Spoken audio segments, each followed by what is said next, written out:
आंसू से तुम दिलु ऐसन गम, अब कैसे कहीं कैसे रहेनी हम हो। आंसू से तुम दिलु ऐसन गम, अब कैसे कहीं कैसे रहेनी हम। हमसे कैलू वफा भूल गैलू सफा हो, हमसे कैलू वफा भूल गैलू सफा। दुपट्टा से तोहरे मरम, आंसू से तुम दिलु ऐसन गम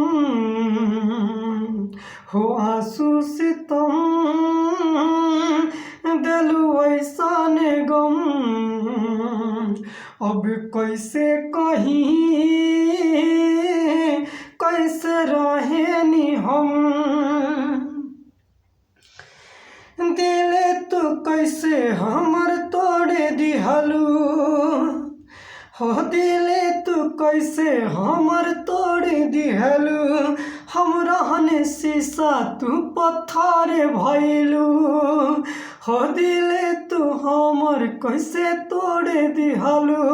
हम रहने शीशा तू पत्थर मरलू। तोहरा प्यार के निशानी कहाँ गइल जवानी, तोहरा प्यार के निशानी कहाँ गइल जवानी। प्यार करब न सातो जन्म, आंसू से तुम दिलु ऐसन गम, अब कैसे कहीं कैसे रहेनी हम। अब कैसे कहीं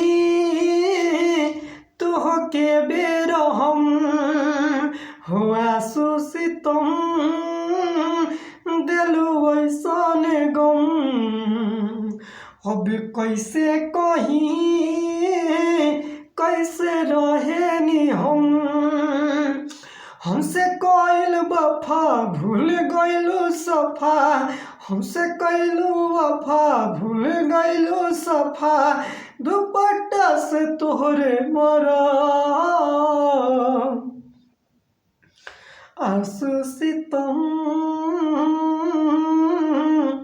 दिलु ऐसन गम, अब कैसे कहीं तोहके बेरहम हो। आंसू से तुम